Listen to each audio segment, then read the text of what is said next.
Good morning, everyone, and welcome to this MICAS event, which is a conversation, art and the digital world, relating to the virtual exhibition that's just opened, Between Land and Sea. And before we get started, it's just a few housekeeping matters to remind everyone to switch their phones off and to inform you that we expect this conversation to go on maybe an hour, maybe a little bit more, and there will be an opportunity for questions and answers afterwards with a roving mic. So we do hope that there's it stimulates lots of interest and questions from the audience. So now on to our discussion, and what we're aiming to do here this morning is to interrogate the intersection between art and the digital worlds, and to do so from a number of different perspectives. And many artists are currently working partly or wholly in digital form, including areas of artificial intelligence. And in doing so, they're embracing many of the opportunities which this ever-developing medium of new technology affords. And we'll consider this in detail over the course of the conversation.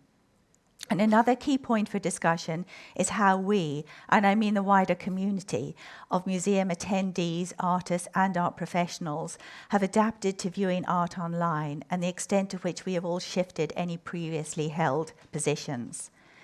So to discuss these topics and much else besides in regard to this new and changing landscape which continues to impact on all aspects of the art world, and to explore the triumphs and pitfalls of the relationship between the art world and the digital world in what we hope will be a fascinating and free-flowing conversation, we have a great panel, both here and appropriately, given the subject, online.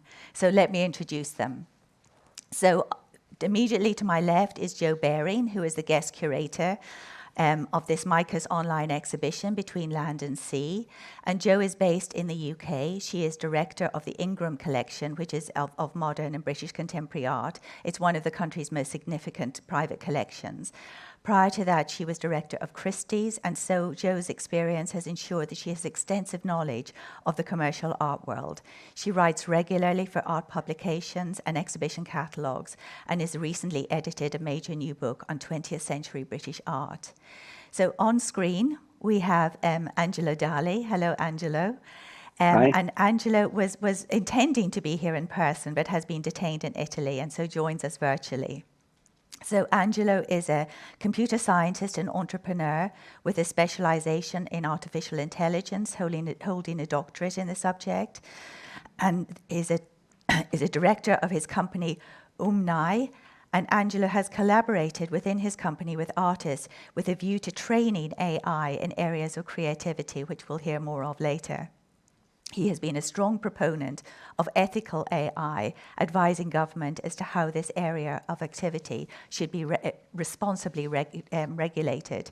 And he comes with a wealth of knowledge of this whole sector, and is also, incidentally, a long-term collector of art. And so to our two artist panelists, both of whom are showing work in our online exhibition. So Austin Camilleri, who's on my far left, his work includes installation, painting, drawing, video, and sculpture. He has exhibited his work globally in a number of different galleries and group exhibitions across Europe, India, China, and America. He has also curated exhibitions and created disciplinary events, often working with those from across the different creative areas, authors, composers, actors, architects, and choreographers, together or separately. And Matthew Attard has also exhibited extensively and globally. And his practice investigates images as social and cultural constructs. And he illustrates his deep engagement in situating his practice within the realm of contemporary drawing through a multimedia approach that highlights drawing's versatile, performative, and time-based nature. His drawing projects involve extending the line within three-dimensional spaces and overlaying them with multiple viewpoints. The mechanism of vision and its perception and psychological and cultural dimensions are the focus of his PhD research in Edinburgh. So that completes the introduction of our wonderful panel. And just a personal observation from me and my kind of delving deeper into your various biographies is that you all seem in your various ways to have completely embraced opportunities of collaboration in your interrogation and dissemination of art practice in your individual art practice, which I thought was noteworthy in itself. So the idea of opening up and sharing experiences is of course a fundamental characteristic of an online exhibition experience. So to start off the questions, I just wanted to begin with the concept of the online exhibition, which of course we launched yesterday, and explore that a little before we get deeper into the particular focus on digital art. And I suggest that the possibility of this exhibition might have been something that we, some of us at least, myself included, could not have predicted a few years ago. And I'd like to start the responses with you, Jo, to comment on how the closure of museums and galleries during the most recent pandemic saw a rapid adoption of the possibilities of presenting art online, with the art-engaged public readily embracing the concept of exploring and understanding art in its non-physical form. And to what extent has formed both our acceptance, not to mention the development of a new skill set to enable us to embrace this platform? Thank you, Edith. It's a really interesting concept, actually. So you mentioned the pandemic, and obviously that's when I think we all had to pivot completely into offering the digital online exploration of the art and the artistic experience. So for me, I suddenly had to, I was planning a group exhibition of contemporary artists in the UK, in London, and we had to move that online. And what I have found so interesting about this MICAS exhibition is that it's just taken it that step further. So, because I had to contend with both the digitization of the artworks, but also the space. So before, when I started working in the pandemic and presenting online exhibitions, there wasn't another space to contend with. You have created an architectural space in the digital world, which is something that as a curator I hadn't encountered before in a virtual setting. So for me, it was really interesting because I'm particularly engaged with the idea of the artist, an artwork as a critical object itself, and how we relate to that as a critical object, the subject-object-viewer relationship, but then also having that, and then within this architectural setting, the space also to contend with. So that was a new experience for me. And in terms of the title of the exhibition, Between Sea and Land, for me, the most important word in that exhibition is between. So I was obviously really interested in the way that artists are contending with sea and the natural landscape, that seascape, the built environment. But for me, that in-between is fascinating, sort of both in terms of identity and liminality and where we are, but also that between could also be the virtual space as well. And that's where we're entering into. So in that title, that between was something that I really wanted people to kind of go into as well and engage with. Yeah, and it really is that kind of intersection between the reality and the virtual world. Exactly. Yeah. Absolutely. And the concept of space is really interesting because I think that, working for an institution at the time of the pandemic, we too had to start looking at addressing things online, but we weren't thinking about space. Absolutely. And space was such a fundamental element within this exhibition because we wanted to not only kind of give this kind of sense of the reality of an exhibition, but also showcase these spaces which are being created for MICAS that are going to exist, they do exist, but they're going to be completed in a few months' time. And I kind of wondered from the perception of the two artists on the panel who've contributed artwork to this exhibition and now seen it online, what your perception is of the space in which your work has been housed. I'd be really interesting to hear both of you kind of giving it. I think like yesterday, the moment I first saw the show, I was really struck actually by the render of the actual museum space, right? And for a minute I was more interested in that, and trying to figure out how things are actually sitting in it and how things are actually looking and what the actual artwork is about then, right? And I think the digital medium has its own agency, of course. Like it presents its own perspective, which is different from ours, right? Like, so we are always kind of a viewer to that. And with respect to this subject, I think there are like two fundamental differences, right? Like there's the usage of the digital medium as almost like archival, or like as a projection of a show, right? Like where we have to kind of replicate and reinterpret a work to sit within that space. But then digital medium is a medium in its own right, like as an artistic practice. And that, I think, like that sits differently. And I think that that also links to what you just said, Joe, like seeing the artwork as a critical object in its own right. Like, so the digital medium can and has and especially nowadays, like keeps on doing this, right? Like artistic practice has the privilege and the freedom to almost sabotage the the digital medium for its own purposes, right? So like, this is where I can, and I like the in between, because like I'm still in between. Yeah. Right. Yeah, we all like being in between. This exhibition brought to my mind. I don't know if you know the Kremer Museum, the Kremer Collection. The Kremer Collection is a collection of Dutch and Flemish masterpieces, but they don't have a proper home, you know. And usually collectors build their own gallery. In this case, Kremer invested in technology.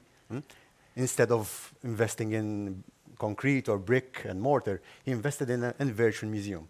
So a very physical, of course, Dutch masters painting, now a collection of paintings, is housed in a virtual museum. And I think that's quite interesting.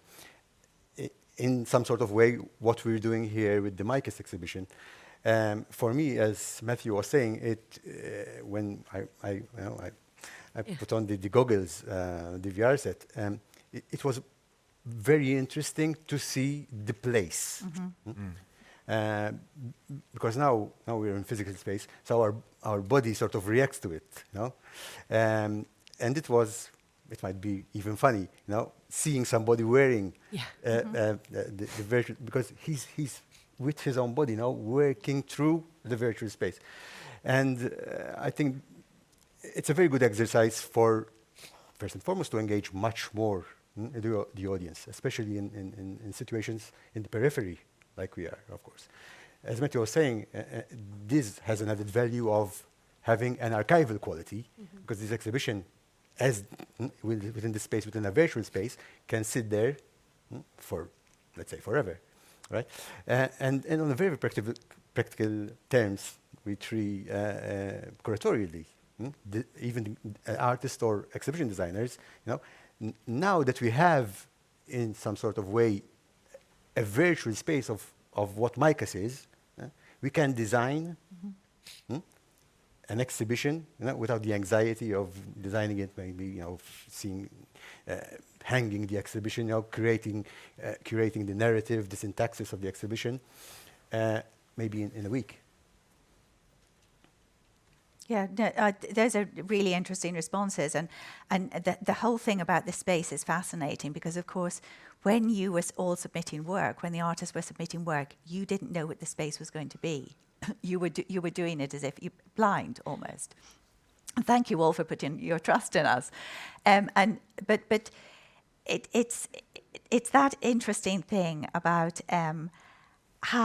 how people respond to this space, and how important this, you know, the idea of the, you know, having the headsets on and having that sense of the physicality in the space, because so much of the early pandemic exhibition work online by museums and galleries was almost like a catalogue.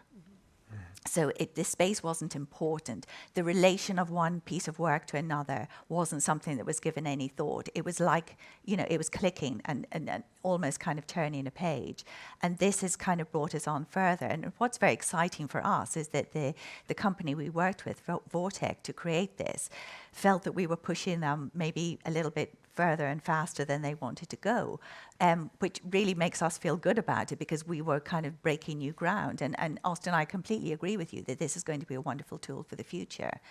But I wanted to maybe bring in Angelo at this stage and kind of just ask you the question, Angelo, about how you start off with this, is to whether there's a sense of hierarchy in between physical galleries and very good, which we hope this is, digital stages of staging of exhibitions. Yes, I think so. I mean, I think that being able to actually show art and exhibit it online in a virtual space is something that has become more and more increasingly common. Just in the last 3 years, really. I think that the pandemic actually helped in making this something real. And I've been seeing this. I mean, I've been doing digital art, AI art on the side. My background as a scientist for the last 15, 16 years. It wasn't taken something as serious art, basically. But now people are actually have changed their mind, have changed their outlook. And I've been following the development of AI and art, and also how things also been shown online, from galleries, from websites, basically, to more 3D stuff, to now the metaverse, and maybe more applications that let you immerse yourself into the whole process. And I think this technology is enabling art to be appreciated more on a daily basis. And I think that it's an exciting time because the digital is also bridging both the digital world, but also the physical. And as AI is gaining more capabilities so that we can also have objects, the printed objects, also we're kind of going back the full circle. And I feel that in a way, there is a hierarchy. I think that galleries will always remain relevant, no matter what, because I think everyone does want also physical objects. But I think that the role of galleries is going to change over time into more like a curator role, almost as we go more virtual, as the need for actual location and physical space becomes less and less important. I think that the curatorial aspect and also the way that the technology behind it is going to be commoditized anyways. So I think this will be slightly shifting the roles within the art world. Yeah. And it's a very good point, actually. And I think that when it comes to virtual exhibition or online exhibitions, it's really not an either or, because I think that there was an anxiety at the beginning of the pandemic or before the pandemic even, when museums were putting tours of exhibitions, existing exhibitions online, and feeling that we should make people pay for them because it would mean that we're actually losing revenue from footfall, that people wouldn't come in if they could see it online. But actually, it became a marketing tool. It acted in a different way. It made them more keen to come and see it in person, which is sort of interesting, that one kind of starts to fuel the other. But I just wanted to raise another question about the exhibition, that, these works of art, it was something I noted last night, but these works of art all exist. And the space, while not quite existing in the form that we've rendered it on screen, is it's going to, it's basically built. So there is a complete reality to this exhibition. It's possible to recreate it in the space exactly as it is. And how important is this? Because I'm kind of thinking of, the idea of sort of I'm thinking of this kind of something crazy like fantasy football, and how important is it for us to have this kind of this sense of reality in exhibitions that we put online? And is there a danger that if you slip from that, it becomes something that is just not plausible anymore? I think it's a really interesting point you make, that it's not either or. And what I was thinking when you were talking about how you'd pushed Vortec and pushed them beyond what they felt they could do, I've actually felt quite pushed as a curator, actually. Right. I mean, not pushed, but I mean, I in just in apologise, terms. Jo. No, I didn't mean by you guys, but I mean by myself. Yes. In terms of what we could do, you know, because as I said, it was that idea of there's so much here, isn't there? There's kind of, you know, keeping the integrity of the artworks, they exist in real life, so keeping that integrity of the work as a critical object, as engaging with them, but also the space itself, thinking about that experience, the virtual reality experience, making sure that whilst the space is important, it doesn't override the artwork. So again, there's that relationship, making sure that that works happily. And it's really interesting just thinking about the word that you use, Angela, about immerse yourself. Yeah. And from my experience, this is my first time in Malta. I spent yesterday afternoon in the cathedral. I was immersed. But then equally, when I was in that room and I put the VR headset on, I was completely immersed in a different landscape. And I felt the materiality of both places, which for me was an extraordinary experience, actually, having both of those. So they don't compete, they're complementary, I think. I think this is a very And good point as well, because like we tend to think of the digital as something that is immaterial. But Absolutely. it's not. Like it's it hides a lot of materiality, and then like it's also deceiving almost, right? Like the presentation of it deceives us into feeling that we are actually in that space, but it's not our real perspective, right? Like I'm skeptical of the word real as well, but yeah, so it's like it is a medium with which we interact on a daily basis as well. So this has become also kind of a second nature to us, right? Like a second perspective almost. And I personally believe that we are at a time where even like with artistic practice, like we need to kind of pause a bit and kind of look at things with an open critical mind, because like all of these things are existing simultaneously, and tech has the tendency to rush and like let's try to get better and let's try. And I think like we are at a crucial stage at the moment where we need to also assess the effects of that, right? Like so also putting this in an artistic context, for example, like COVID is a perfect example, because like the rush to put exhibitions online was exhibitions online did exist before, but then suddenly COVID put it on a platform, and now it became almost like obligatory, but it's also functional, so like it's working, and I think like this is where the assessment, like what Edith said earlier, like suddenly we realized that having an exhibition online is working differently than we maybe thought. Like it's not hindering the actual space either, right? Like so I think we're at this point in time where we, you know, like. No, and I pick up on the point that you made about this rush to put exhibitions online, but they were very commercially driven. Yes. And I think that's the kind of interesting thing. And when I went back, you know, when I mentioned that idea about the catalogue, they were there for people to spend money. I mean, It's because art fairs did not happen, so like you needed the catalogue. And this it is complete opposite. There's no kind of commercial intent here at all, and that does make a difference, doesn't it? Yeah, absolutely. Austin, please. Somebody mentioned materiality, right?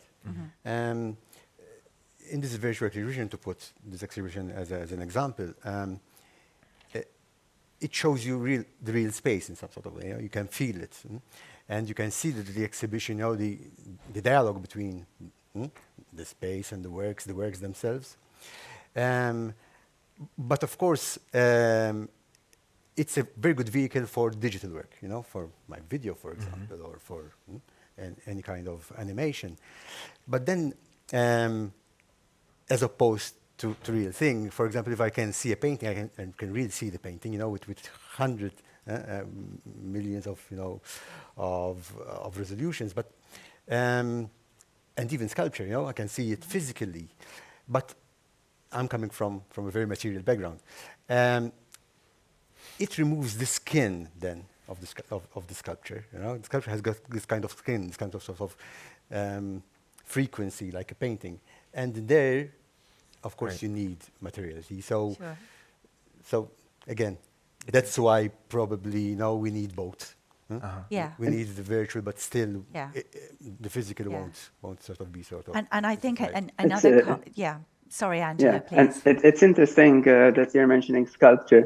In fact, I was talking with Edith before the show just about that. So currently I'm living in Italy, and Carrara is very close by. So I was very surprised, much to my surprise, to go into this workshop. I was imagining, like people sculpturing, and it wasn't like that. It was almost a shock because most of the statues that I saw that were basically being worked initially by CNC machines and robotic arms. And that seems to be like the cutting edge almost. You do see like a few artists actually finishing them off a little bit, but I was actually quite shocked, even as a technologist myself, to actually see the extent to which technology has almost been totally used for all the new work that they've been doing. And this is at Carrara. I can imagine what they're doing in China and other places, actually. So I think that technology, one of the things that I've noticed is that artists tend to actually adopt new technology faster than almost any other group of people ever. I think Kurt Vonnegut used to say that artists are like the canaries of In the coal society. mine, yeah. And I like that because I actually think it's true. So in my professional background, I obviously invent AI that has more industrial and business applications. And I could see that the generative AI, all this AI art work, which isn't just pictures, but it can be equally applied to sculpture, to 3D. Music is also something that people have been working on. I've even seen, for example, dancing that have been choreographed together with AI art. So I think it's going to become pervasive in different forms of media. But basically, there is this real interest in using new technology for new forms of art. And I liken it a little bit to how in the Renaissance they rediscovered perspective and they started putting on new technology. Okay, paint, oil paint, and when they invented acrylics. But each time you actually had different forms of art coming out. The look changed, the techniques changed. And I feel that this is going to revolutionize the way that art is going to be done. I also see that people are becoming more and more used to the fact of having something digital, especially younger and younger generations. I'm not that old, but I actually see teenagers that really think of a digital object almost as equivalent as a real one. And I think that as time goes by and people start equating almost the digital and the real world is almost the same thing, I think that it's going to become more increasingly important, and having technologies that can allow you to own that digital art, maybe display it on screen or in your private whatever metaverse we're gonna have in like a few years' time. I think it's important. We've seen the craze with NFTs.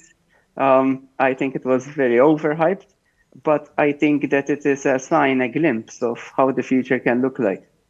It's interesting also to see that all the current wave of AI art, especially, things, tools like Stability, Midjourney, all that, a lot of the development there has just happened since last April.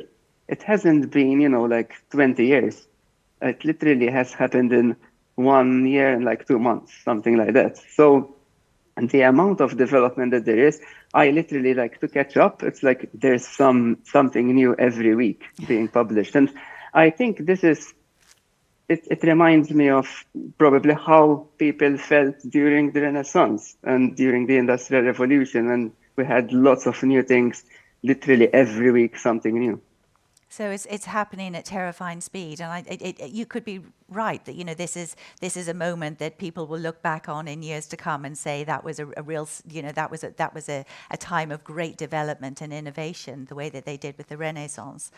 And Angelo, I think one of the things, before we completely leave the concept of the exhibition behind, one of the things that you and I talked about when we had our conversation last week was this idea about sort of emotional intent in the work, which is really important. And I think that was something that, notwithstanding individual artworks, we wanted to try and inject that sense of the emotional journey that people may go on within the exhibition.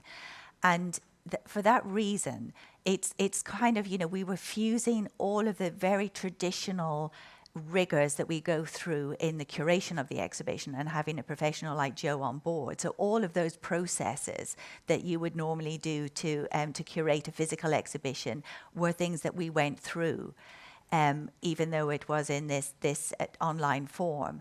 And I think that somehow we felt as if that was going to achieve the intensity that we were hoping to get from this exhibition, and our ability to highlight and celebrate each of the individual works and individual artists within the exhibition. I don't know if there's an answer to that, but I just wanted to make that comment. Well, as we talked about this, I think that there is, because this is something that there is this misperception. I mean, at the end, AI does not, is literally solving a bunch of equations when it is creating artwork. There isn't, any emotional understanding in there. One of the things that we are trying to do, in fact, currently we're doing a project actually on this with a Maltese artist, Serena Sherry, in making AI learn a little bit the emotional associations between different forms of art. So, for example, I know you'd use red to display anger, and you'd use particular patterns. And there is actually underlying, we're annotating different artworks with an emotional response. And like this will at least have a rudimentary model in the AI.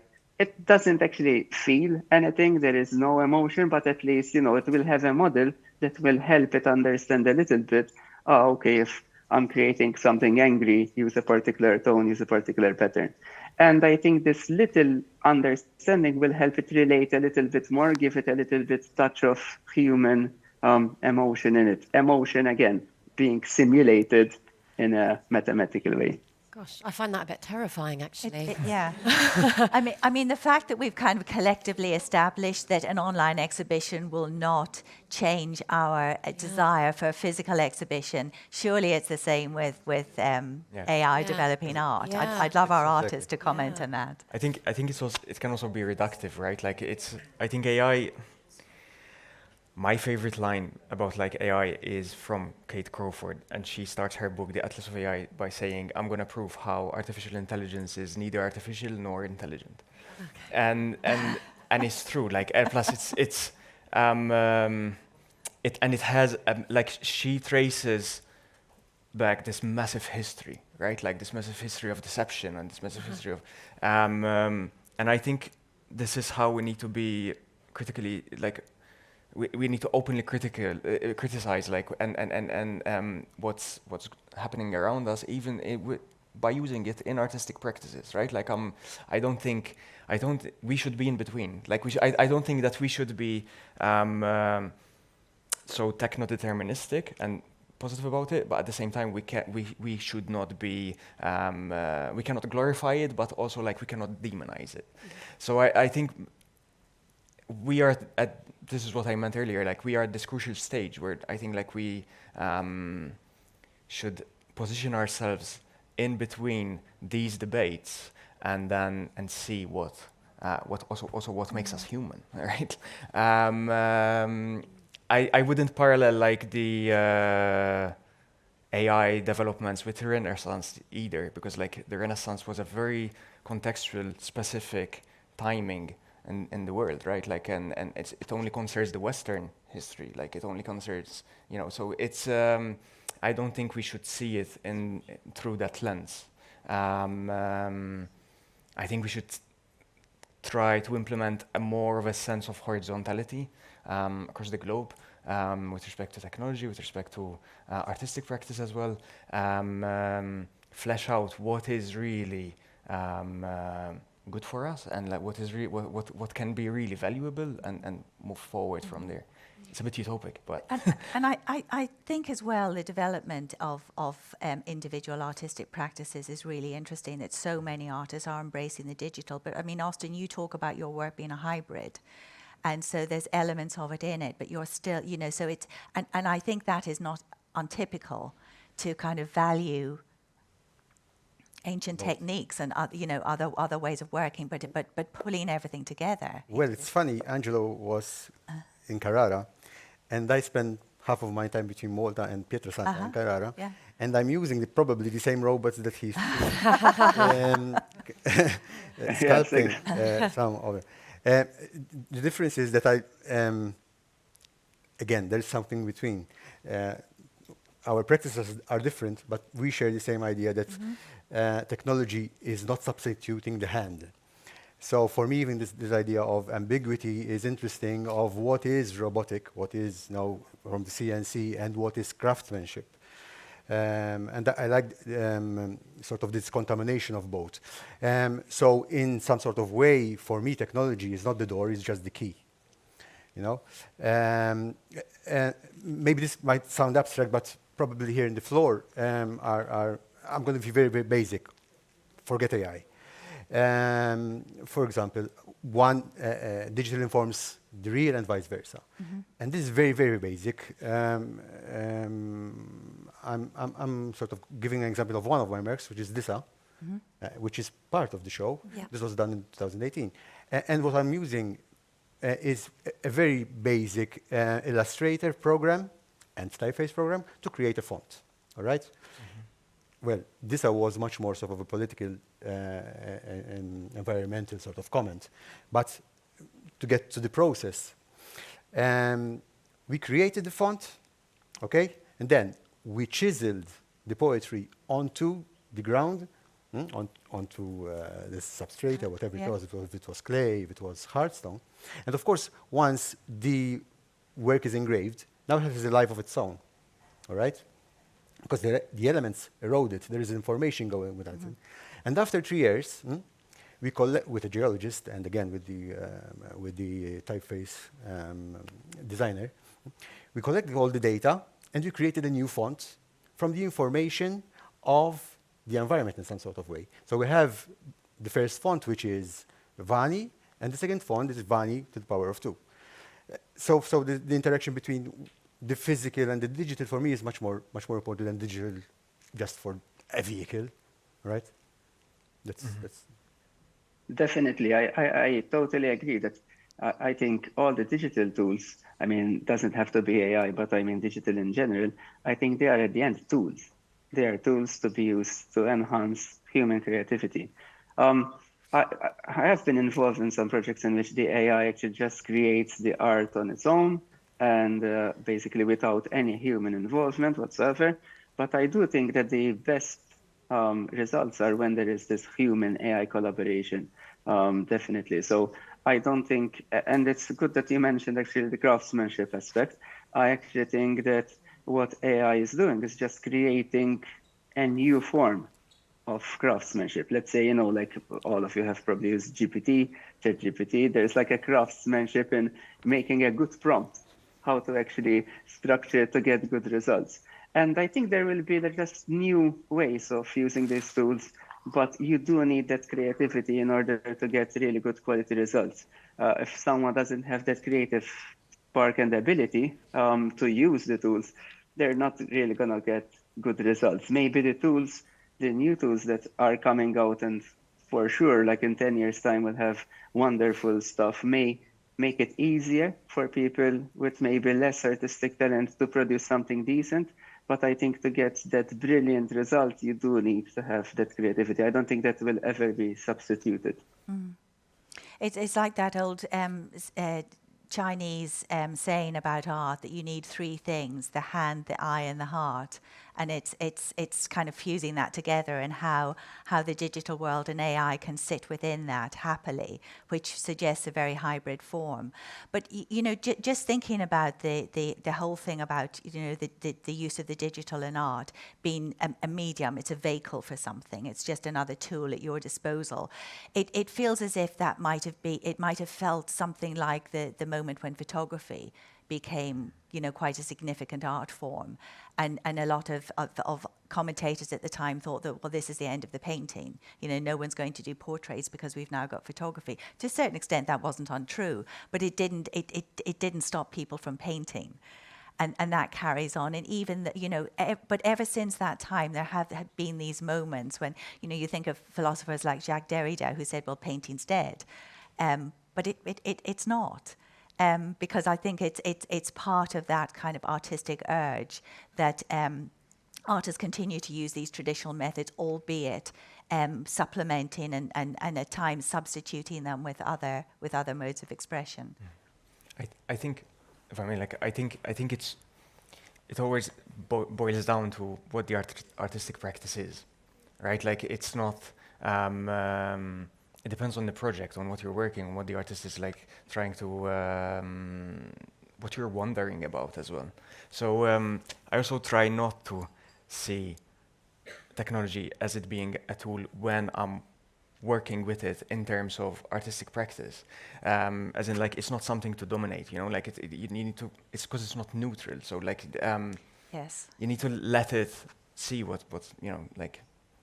It's more of a form of a collaboration because like and try to work along with its own agency. But the same argument can be the equivalent for a pencil, like whilst drawing a line, right? Like so, I think it will always boil down to what are you working on, right? And why do you need to use ChatGPT in your project or not, right? Like it's I used it, but in a very specific context, right? Like or sometimes like playfully as well, because it's it is what it is. And so I think also like maybe like there can also like be this comment that as human beings we are also nostalgic.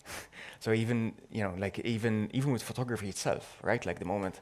So photography, I think, is a very good parallel to what we are going through at the moment. Perhaps like today is more multi-layered and is more complex.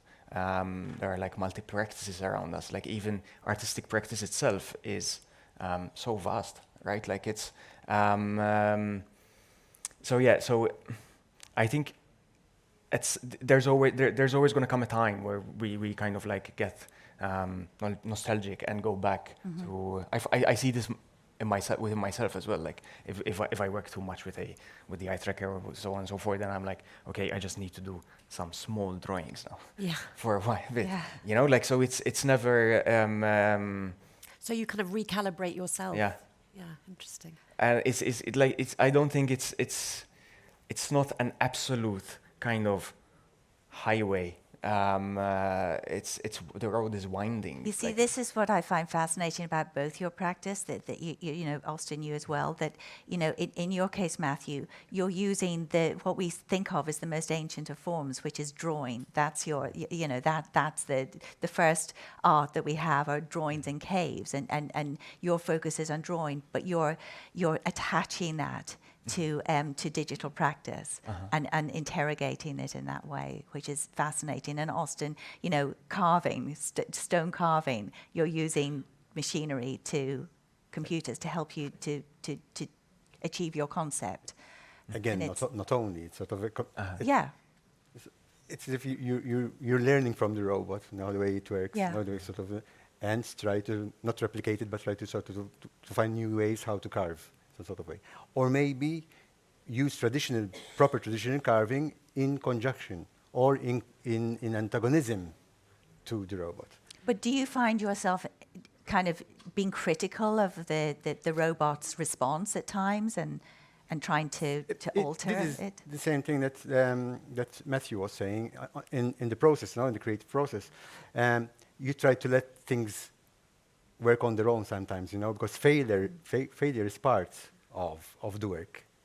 And for me, especially because I like to work on transience and on sort of the passing of time, I'll try in some sort of way to embed the memory of the process within the work. So that's why, and I've been working a lot for a long time. I was very interested in sort of the idea of fake. and fiction and Yeah. reality and whatsoever, especially in contexts of power, all right? So it's more trying to sort of develop the idea, but even within using the even the process, right? So the process is part of the work and vice versa. It's not only the idea and that's it. And then, like, for example, I have an idea to for a photo of a landscape and just go with the digital camera and say click and that's it. No, it has to come both ways. And I'm kind of, yeah, sorry, I think this Angela, idea please. of failure is actually an interesting one, especially when you're using a physical medium. You can record the process a little bit better than digital. What I feel that sometimes digital does, which is a drawback actually, is that it produces just the final product. You kind of eliminate all the traces of the process that led to it. So you do have some techniques that you'll realize this has been done in a particular way, but it doesn't age. You're not going to find, a little flaws that maybe even a robot or a human sculpture has done in a sculpture. So I think that this is something that I think people miss, and I think this is something that is still an unsolved problem, basically. And it's interesting to know that a lot of the stuff has actually happened semi by accident. So, for example, right now, most of the digital AI art is done with this process called stable diffusion. That was kind of a little bit of an accident, how people discovered it. Like literally the closest analogy I can find, the Buddhist monks who do the drawings with like sand. They actually make these intricate mandalas with sand. And they take like a year or so to do one picture and then they destroy it. It's exactly the same process, but digitally. That's how the AI is actually building up the images that you see. Like literally, instead of grains of sand, it's using pixels and it's using equations. And I find this, in fact, even the fact that AI is not creating, for example, the layers that you'd have in a digital artwork, or for example, like what Matt is doing with the lines in 3D space. That's something that maybe AI is not doing that to the same extent that a person would. And I think it's important to actually have the process somehow presented. I don't think that anyone has solved this yet, but I think, it is going to change, obviously, over time. In fact, talking about nostalgia, I will show you one thing from 2006, actually, which is what set me off in digital art. As you can see behind me, I have an advantage. I can use virtual background. So this is actually predating iPhones. And this was just an experiment that I was doing, in which, quite frankly, didn't look very good at all. It was, patterns initially. And then all of a sudden I had made a mistake in the code and I got this. And my artist friends started telling me, okay, that's actually not too bad. Remember, this was in 2006. So it's old digital art. And I think that by having this kind of happy accident, sort of, then I think that's how progress is made. What you describe, Angelo, about the tracing of the process is something that people are intensely interested in, and I know that Joe, as an art historian, process in art as creativity is something that we give great value to. Absolutely, and also what I was really interested in to hear from you, Austin, was that idea of embedding memory. I think that is absolutely fascinating, and also I've been scribbling loads of notes because it's been really rewarding, actually, all these ideas that have come up. But something for me was that idea of warmth versus cold, and thinking about an emotional intent with work, and thinking for me, like the work that we've seen here going in the VR, it's not cold. It's not a cold exhibition, is it? Even though it's digital. So again, it's not either or. So it's not cold or warm. It's that combination of both, which I find interesting, and how we can bring that human emotion into the virtual space. But yes, particularly process as an art historian, we find fascinating, constantly writing about it, and documenting it as well. And I'm interested to have heard from both of you about that sense of digital being used both as an archive, but also as the work itself. Is kind of interesting that kind of dichotomy between archival and documenting, and it is as a use, as a tool in that way, but also as a tool to make work. And the other point that you raised, Angela, or that kind of came into my mind as you were talking, was this whole process of this whole notion of time, and how one of the things that we value about art is the time it has taken to create it, and the time that we need to take to see it and commune with it in some way. And that's something that really fascinates me about the possibility of AI-generated art, that it splits second in the same way as photography was criticized at the time, for you press a button and in split second you've got an image. But everything that artists do takes time, and that time is somehow embedded into the work and gives it a sort of unperceived value. But also you talk about time, but I just wrote down timelessness as well. So obviously great art is timeless too. Sure. So therefore I'm thinking, is this going to be data? You know, is this kind of AI, this digital art, is it going to be dated in a way that great art is timeless? I don't know. It's just a question to think about. Definitely. Definitely it's dated. And in fact, you can tell which rough period a piece of digital art has been created, because the techniques have changed. So, I mean, in the 80s, people were also doing digital art. And, I've seen exhibitions of the old stuff that were done. I mean, people were using analog cathode tubes, video tubes, CRTs to do that. You could see, you can actually tell roughly approximately when a piece of art was done. Like I think it's something that maybe will be researched more and more in the future, because maybe since we're in it, we're not actually appreciating it that much. But even if you look at, what you could do just 2 years ago and what you could do even like 1 month ago and now, there's always this change. And it's interesting, the concept of timelessness, and also the time, the resources embedded into a particular object. So, for example, like behind me, there's this is like more modern stuff, not from 2006. This is from last year, basically. And in order to produce this, we had an artist who was doing spray, for example, paints. We were like actually photographing and videoing the whole process. So the AI was actually learning, okay, in what sequence should I apply layers? How do I do this? How do I actually imitate that process and then actually add a little bit of that machine aspect to it? So it was like the humans teaching it, and then the AI did it. It took for example, this has embedded in it like weeks and weeks of processing in it. So there is actually the element of time. If you want to produce something that is higher quality, there is an element of time also embedded in it. It is in machine time, not human time. But for example, if you're using a robot to create a sculpture, if it's something very intricate, the robot, even though it's a robot, it's still going to take more time to produce something more intricate than something that is plainer. So I think that maybe the time unit will be different. It's going to work faster, obviously. But I think there will always be this, in computing, there's this no free lunch, it's called, concept, that you will never get something very complicated and hence in art very aesthetically of higher quality. I guess that would be the analogy, without having to spend some resources on this. And I think this is an interesting concept because it applies equally to more abstract stuff, but I think it applies directly to artistic output. I'm kind of interested, just to sort of move this on a little bit in a slightly different direction. I'm very interested in kind of exploring the concept of the artist and their personality behind the artwork, and how important that is to us. And I'm just kind of thinking of very obvious examples like, Jackson Pollock.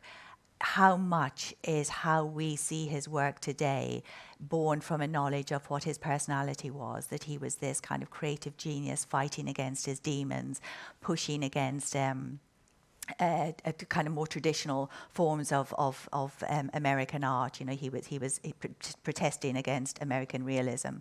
How important is the knowledge of him and his personality to our appreciation of his work? And is that something that you see changing in any way? Matthew? I think maybe it is important, but I think like it's more important to understand the context of his time, right? Like why why was there like that an entire movement working towards the same goals in different means, right? So I think this is crucial because it's we cannot have a Jackson Pollock today because like it's you know it's a different we live in. Yes, he came out of a different cultural Exactly, scene. yeah. Yes, exactly. But then of course like today is very messy again, you know, like today is very we have like